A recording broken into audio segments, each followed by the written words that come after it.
Selamat malam seluruh anggota Jemaat Tisdak yang sudah bergabung melalui acara kebaktian malam atau ibadah malam Jemaat Tisdak pada hari Minggu tanggal 10 Mei 2020. Dan juga bagi saudara-saudari sekalian yang juga sudah bergabung melalui live stream.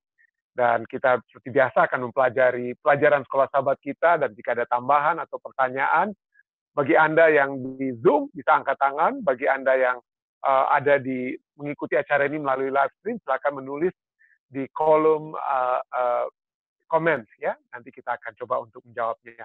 Baik, untuk memulaikan acara kita, saya ingin mengundang saudari Michi Tio Lam untuk dapat berdoa pada malam hari ini. Silakan Michi. Mari kita satu dalam doa. Ya Tuhan, Allah Bapa kami yang bertahta di dalam kerajaan surga, Bapa yang kami sembah siang maupun malam, syukur amat banyak terima kasih ya Bapa atas setiap pimpinan penyertaan-Mu bagi kami di sepanjang hari ini, dengan tidak kurang suatu apa-apa hingga kami boleh tiba pada malam hari ini, untuk kami dapat boleh berkumpul melalui Zoom, untuk mendengarkan sebagian dari sabda firman-Mu. Biarlah firman-Mu yang kami dengarkan itu dapat boleh menambah iman kerohanian kami untuk lebih hari, lebih dekat, lebih setia kepadamu pada akhir zaman ini, dapat boleh memperkuat iman kerohanian kami untuk menunggu dan menantikan kedatangan Engkau yang kedua kali ya Bapa. Bapa, kami juga berdoa untuk keluarga kami dimanapun mereka berada, kiranya pimpinan penyertaan-Mu senantiasa menjadi bagian mereka, memberikan mereka kesehatan dan kekuatan sama seperti yang Kau berikan bagi kami saat ini. Bapa, kami juga berdoa bagi orang mungkin ada yang memiliki pergumulan mereka masing-masing ya Bapa. Engkau tahu apa yang terbaik bagi mereka. Engkau kiranya dapat melakukan segala sesuatu sesuai dengan kehendak-Mu ya Bapa. Kami manusia dapat boleh merencanakan, tetapi biarlah kehendak-Mu yang terjadi di atas kami masing-masing, sesuai dengan kehendak-Mu. Pimpin kami sepanjang sisa malam hari ini ya Bapa. Kami juga berdoa untuk pendeta, agar supaya apapun yang dapat pendeta bicarakan, apapun yang akan kami renungkan pada malam hari ini dapat boleh tertanam di dalam hati dan pikiran kami sesuai dengan kehendak-Mu ya Bapa. Terima kasih Tuhan Yesus, di dalam nama anak Yesus Kristus kami berdoa dan mengucap syukur kepadamu. Amin. Terima kasih dari Michi Tio. Baik, mari kita membaca. Jadi pada minggu ini, pelajaran kita yang ke-7 dari tanggal 9 sampai dengan 15 Mei, kita akan membahas tentang bahasa, teks, dan konteks. Jadi bagaimana caranya kita dapat melihat Alkitab itu sebagai satu keseluruhan, dan kita dapat memahami mungkin jika ada kata-kata yang sulit atau ada pernyataan-pernyataan yang sulit, bagaimana caranya kita mencoba untuk menjawabnya. Jadi pada sahabat petang pada kemarin malam kita sudah membahas bagaimana Alkitab itu ditulis telah diterjemahkan, dan itu telah diberikan kepada seluruh manusia agar umat-umat manusia itu dapat memahami.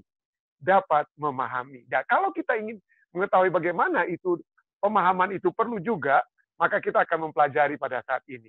Baik, mari kita baca. Memahami Alkitab Minggu tanggal 10 Mei. Bacalah 2 Timotius 3 ayat 16 dan 17 untuk menjawab pertanyaan ini. Untuk tujuan apakah Alkitab diberikan kepada kita?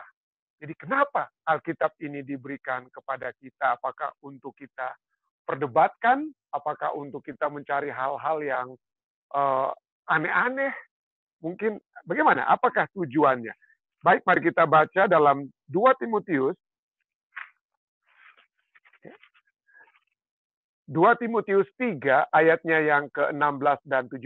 Di sini dikatakan, segala tulisan yang diilhamkan Allah. Segala tulisan. Jadi kalau kita percaya bahwa perjanjian baru adalah diilhamkan Allah, dan kita percaya bahwa perjanjian lama diilhamkan Allah, maka kita percaya bahwa perjanjian lama dan perjanjian baru, keseluruhan Alkitab ini adalah hal yang diilhamkan Allah. Jadi apa yang dapat kita lihat dari kitab perjanjian lama dan perjanjian baru ini? Segala tulisan yang diilhamkan Allah memang bermanfaat untuk mengajar, untuk menyatakan kesalahan, untuk memperbaiki kelakuan, dan untuk mendidik orang dalam kebenaran. Dengan demikian, tiap-tiap manusia kepunyaan Allah diperlengkapi untuk setiap perbuatan baik.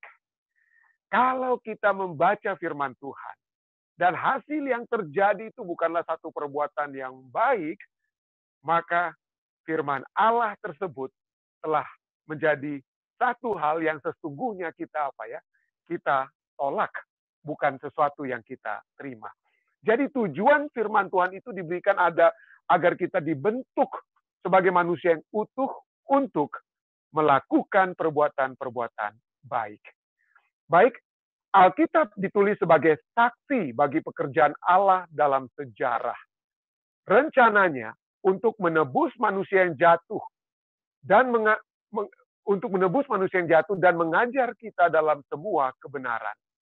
Tuhan memilih melakukannya dalam bahasa manusia, membuat pemikiran dan gagasannya terlibat melalui kata-kata manusia. Dalam menebus Israel dari Mesir, Allah memilih suatu bangsa pilihan untuk menyampaikan pekabarannya kepada semua orang. Dia mengizinkan bangsa itu untuk mengkomunikasikan firman-Nya melalui bahasa mereka, bahasa Ibrani, dan beberapa bagian Alkitab dalam bahasa Aram, bahasa yang mirip dengan bahasa Ibrani. Kebangkitan kebudayaan Yunani membawa kesempatan baru, memungkinkan perjanjian baru untuk dikomunikasikan melalui bahasa universal Yunani yang secara luas digunakan di seluruh dunia pada waktu itu. Faktanya, bahwa ada terjemahan bahasa Yunani perjanjian lama. Jadi kalau kita pelajari saat ini, biasanya kita tahu bahasa perjanjian lama itu ditulis dalam bahasa Ibrani, dan perjanjian baru ditulis dalam bahasa Yunani. Tetapi di zaman perjanjian baru, ada orang-orang, 70 orang khususnya, yang menerjemahkan Alkitab perjanjian lama dalam bahasa Ibrani ke dalam bahasa Yunani. Jadi pada zaman Yesus juga melihat perjanjian lama itu bukan hanya dari bahasa Ibrani, tetapi ada juga perjanjian lama dalam bahasa Yunani yang dikenal dengan istilah Septuaginta. Septuaginta artinya 70 karena ada 70 orang yang menerjemahkan. Ya. Bahwa bahasa universal ini, bahasa Yunani ini, memungkinkan para rasul dan gereja mula-mula untuk menyebarkan pekabaran Injil jauh dan meluas dengan semangat misionaris baru setelah kematian Kristus. Kemudian Rasul Yohanes memberikan kesaksian akan firman Allah dan kesaksian Yesus Kristus tentang segala sesuatu yang telah dilihatnya. Seperti yang ditulis dalam Wahyu 1 ayat 2. Dengan cara ini, Alkitab menunjukkan kesinambungan saksi, yaitu yang membawakan, dan kesaksian, yaitu apa? Firman Tuhan tersebut, yang diilhami ini dari penulis Alkitab pertama hingga yang terakhir. Kemudian pada saat ini kita diminta untuk bacalah Ulangan 32. Ulangan 32 ayatnya yang ke-46 dan 47. Mengapakah begitu penting bagi anak-anak Israel untuk menuruti segala perkataan hukum Taurat, seperti dalam Ulangan 32 ayat 46, yaitu Taurat atau pengajaran. Bagaimanakah firman Allah masih berlaku hingga zaman ini? Apakah artinya itu dalam konteks kita sekarang? Mari kita membaca Ulangan 32, ayatnya yang ke-46 dan 47. Ulangan 32 ayat 46 dan 47. Ini yang dikatakan oleh Musa kepada Bani Israel, ya, nyanyiannya, ya. Ulangan 32 ayat 46-47.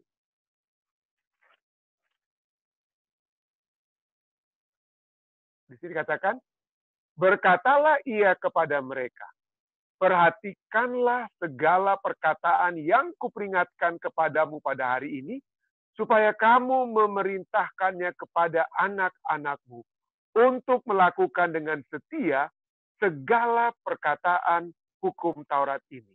Sebab perkataan ini bukanlah perkataan hampa bagimu, tetapi itulah hidupmu. Bukan perkataan hampa, tetapi perkataan itu dikatakan Musa adalah hidupmu. Dan dengan perkataan ini akan lanjut umurmu di tanah kemana kamu pergi menyeberangi sungai Yordan untuk mendudukinya. Jadi perkataan firman Tuhan itu adalah perkataan yang bukan perkataan yang hampa. Karena itu penting untuk kehidupan kita. Banyak orang tidak hanya memiliki Alkitab yang diterjemahkan ke dalam bahasa ibu mereka, tetapi bahkan memiliki berbagai versi dalam bahasa mereka sendiri.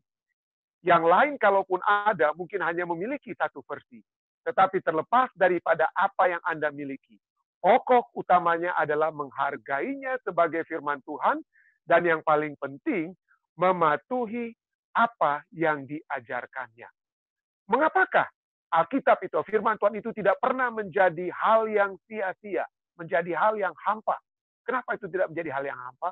Dan untuk menaati firman Allah dan mengajarkannya kepada anak-anak kita. Pada saat Enlightenment di abad pertengahan, saya sudah bahas waktu lalu, jadi setelah abad kegelapan atau Middle Ages, di mana orang-orang segala sesuatunya itu hanya diberikan kepada gereja untuk menginterpretasikan, sesudah itu muncullah abad Renaissance, ya, dan kemudian Enlightenment, yaitu di mana umat manusia mencoba untuk melakukan segala sesuatu dalam pikiran mereka sendiri. Dan pada saat itu, ada salah seorang filsuf yang bernama Voltaire, dia katakan bahwa firman Tuhan itu, Alkitab itu, akan hilang dalam jangka waktu paling lambat menurut Voltaire, itu 150 tahun ke depan. Anda tahu apa yang terjadi? Voltaire mati, ya, Alkitab tetap ada. Bukan itu saja, rumah sendiri, rumah milik Voltaire, kemudian dijadikan tempat untuk menerbitkan terbitan-terbitan Alkitab. Jadi apa yang kita dapat lihat di sini, bahwa Alkitab ini sepertinya satu-satunya buku yang diusahakan untuk dimusnahkan, tetapi tidak dapat apa ya? Tidak dapat dihilangkan atau dimusnahkan. Dan selalu boleh dikatakan, kita katakan ini selalu memiliki relevansinya yang dapat dimiliki oleh umat-umat manusia. Relevansinya yang umat-umat manusia miliki. Nah, di sini kalau kita lihat, kalau demikian pendeta, kalau umat manusia itu memerlukan Alkitab, kenapa? Kenapa saat ini banyak umat manusia yang tidak lagi mempercayai Allah? Kita tahu di Amerika Serikat tadinya ini adalah negara kekristenan, tapi berapa banyak sekarang yang betul-betul percaya kepada Allah? Kenapa semakin banyak dan semakin banyak orang yang menjadi ateis? Orang yang menjadi tidak percaya kepada Allah. Ya, ada satu kutipan yang cukup menarik yang dapat saya bacakan kepada Anda ya, bahwa manusia tidak menolak Alkitab karena adanya kontradiksi-kontradiksi, hal-hal yang bertentangan di dalam Alkitab, tetapi manusia menolak Alkitab oleh sebab Alkitab mengkontradiksikan dengan kelakuan-kelakuan mereka. Men do not reject the Bible because it contradicts itself, but because it contradicts them. Tahukah Anda, kenapa begitu banyak orang sekarang ini menjadi ateis? Ya. Kenapa orang tidak lagi percaya Allah? Kenapa orang tidak lagi menerima Alkitab? Karena di dalam Alkitab, mereka melihat ada firman Tuhan yang melarang mereka di dalam melakukan tindakan-tindakan yang saat ini mereka sedang lakukan. Alkitab melarang mereka, misalnya, untuk melakukan hubungan sejenis. Lalu pada saat orang-orang ini membaca, aduh, ini Alkitab ini kuno. Kuno. Ya, itu hanya ajaran untuk orang-orang zaman dulu. Lalu mereka pun apa? Tinggalkan kebenaran Alkitab, menolak Allah. Anda tahu ada begitu banyak ateis-ateis yang saat ini ada di dunia ini, yang mempromosikan bahwa Allah itu tidak ada.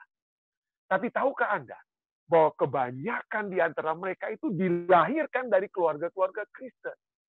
Lalu apa yang terjadi? Kenapa sampai mereka menolak? Ya, kenapa mereka sampai menolak? untuk kita mengetahui jawabannya, mari ada satu kutipan kedua yang dapat saya bacakan. Dikatakan di sini adalah, most people are troubled, but most people are troubled by what is plain in Scripture than what is obscure, menurut Roy L. Smith. Jadi dikatakan banyak orang di dalam dunia ini terganggu pemikiran mereka. Mereka terganggu oleh sebab, atau mereka itu troubled, mereka seperti bergumul. Banyak orang bergumul bukan dengan apa yang secara jelas Alkitab, bukan apa yang mereka bergumul bukan dengan apa yang kata-kata ataupun kalimat-kalimat di Alkitab yang seakan-akan sukar dimengerti, tetapi pergumulan mereka itu adalah oleh sebab ajaran-ajaran Alkitab yang sangat jelas. Perkataan-perkataan yang sangat jelas. Misalnya, Alkitab berkata dengan jelas, jangan kamu bersinah. Jangan kamu bersinah. Tahukah Anda, saya bisa sebutkan ya, proponen-proponen ateis yang ada di dunia ini. Kecil mereka lahir dari keluarga Kristen, lahir mereka besar dengan Alkitab, tetapi apa yang terjadi di dalam kehidupan mereka sehari-hari, kita lihat itulah yang menyebabkan mereka menjadi ateis. Apa yang terjadi? Pada umumnya mereka menyukai perzinahan. Pada umumnya. Sebutkan saja. Anda bisa sebutkan. Saya memiliki satu buku di sini yang mana semua orang-orang proponen ateis yang ada saat ini, pada umumnya itu mereka itu memiliki masalah dengan hukum ketujuh. Jadi hukum firman Tuhan itu sudah jelas. Jangan kamu bersinah. Jangan kamu mengingini istri orang lain. Tetapi pada saat kita membaca itu, kita terganggu karena itu sedang berbicara kepada kesalahan kita, perbuatan kita, tindakan-tindakan kita, seperti yang ditulis dalam 2 Timotius 3 ayat 16-17 itu, kita tidak membawakan perbuatan baik, tetapi yang kita lihat pada saat kita melihat diri kita itu adalah perbuatan yang tidak baik. Jadi banyak orang itu bergumul bukan dengan perkataan firman Tuhan yang jelas. Tapi coba kita lihat. Berapa banyak di antara kita, pertanyaan-pertanyaan Alkitab kita itu, pendeta ini kalimatnya ini apa ini ya? Saya nggak ngerti nih. Ya, saya nggak ngerti ini apa yang dimaksudkan. Misalnya kalau kita membaca, ya, pendeta, apa ini Ayub, misalnya kita membaca kitab Ayub yang ke pasal 26, ya. Mungkin kita sebagai satu contoh, ya. Ayub 26 ayatnya yang ke-12 dan ke-13. Jarang saya melihat orang bertanya tentang Ayub 26 ayatnya yang ke-12 dan 13. Karena dikatakan, ia telah meneduhkan laut dengan kuasanya dan meremukkan Rahab dengan kebijaksanaannya. Kenapa Rahab diremukkan, pendeta? Ya. Kenapa? Ia meremukkan Rahab dengan kebijaksanaan. Kenapa Rahab diremukkan? Jarang orang bertanya kepada saya. Tetapi yang seringkali orang tanyakan itu adalah, misalnya ada hukum, jangan bersinah. Lalu orang tanyakan, pendeta, tapi ini dia bersinahnya ini, pendeta, karena istrinya jahat, pendeta. Dia bersinah karena suaminya jahat. Jadi gimana itu, pendeta? Apa kira-kira ada ya pengecualian atau apa? Jelas-jelas tertulis. Atau mungkin orang bertanya, ada waktu lalu, saya tidak tahu, sahabat lalu ada yang bertanya, Alkitab sudah katakan jangan kita pada saat kita makan daging, janganlah kita memakan lemak dan darahnya. Ya. Tapi banyak orang yang mempertanya, aduh kenapa sih pendeta dilarang makan lemak? Ya karena memang lemak itu enak sekali. Kalau kita masak sup, lalu di atasnya itu kita ada lemak-lemak, waduh itu terus terang saya dulu cari sekali itu dia. Jadi kalau kita makan sup, lalu ada lemaknya itu, waduh enak sekali daripada kalau cuma bening sekali itu sup. Tapi inilah ya, jadi kita menjadi pada saat kita mencoba untuk memahami Alkitab, yang sering kali terjadi adalah bahwa pemahaman-pemahaman kita itu terbentur dengan tindakan-tindakan yang baik yang seharusnya terjadi pada saat firman itu kita pelajari. Pada saat firman itu kita pelajari. Tidak heran Alkitab menyatakan bahwa firman itu bagaikan pedang bermata berdua. Apa itu artinya pedang bermatang berdua? Ya. Kita sering katakan artinya itu pedang bermata dua itu menusuk orang lain dan juga menusuk apa? Menusuk kita. Tetapi sesungguhnya arti kata pedang bermata dua itu artinya Anda mau terima atau Anda mau tolak. Ya. Apakah Anda mau menerimanya ataupun Anda mau menolaknya? Jadi marilah kita kembali. Apakah pemahaman Alkitab tersebut dengan bantuan Roh Kudus pada saat kita betul-betul mempelajarinya, apakah ada perubahan-perubahan yang dapat? Ya. Kalau sampai kitab suci, ya, ini namanya kitab suci. Kalau sampai kitab suci ini tidak menyucikan kita, maka kita belum memiliki pemahaman yang sesungguhnya dari firman Tuhan.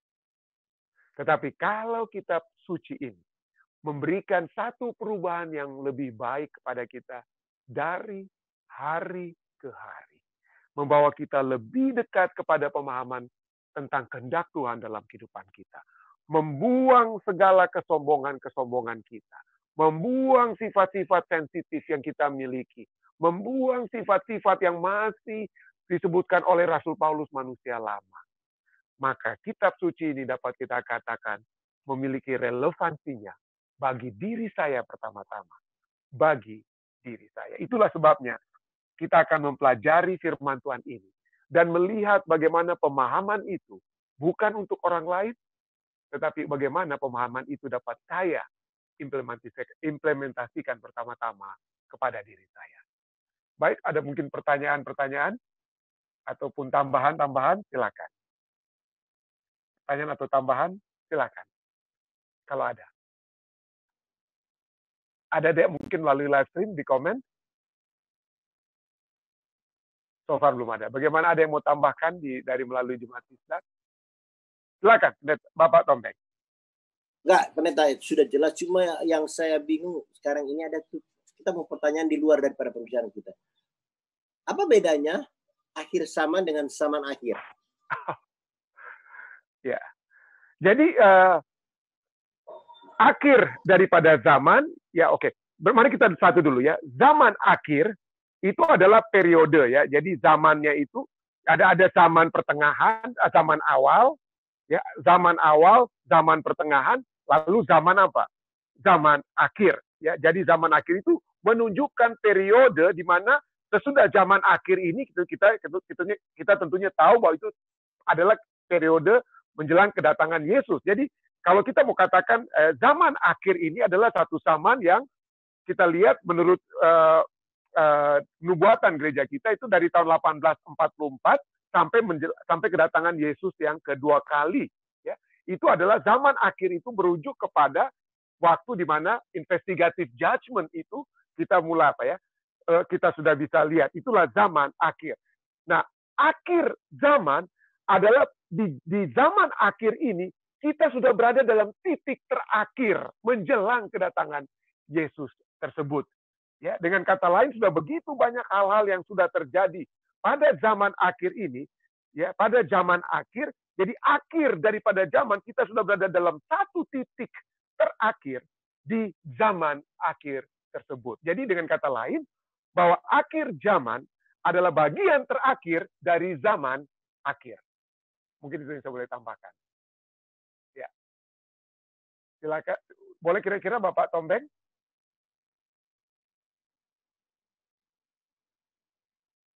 Ya, oke. Baik. Ada lagi Tante Al? Ada pertanyaan Tante Al? Belum ada. Oh, oke. Oh, puji Tuhan, puji Tuhan. Baik. Jika tidak ada, mungkin mari kita membawakan permohonan-permohonan doa kita seperti biasanya.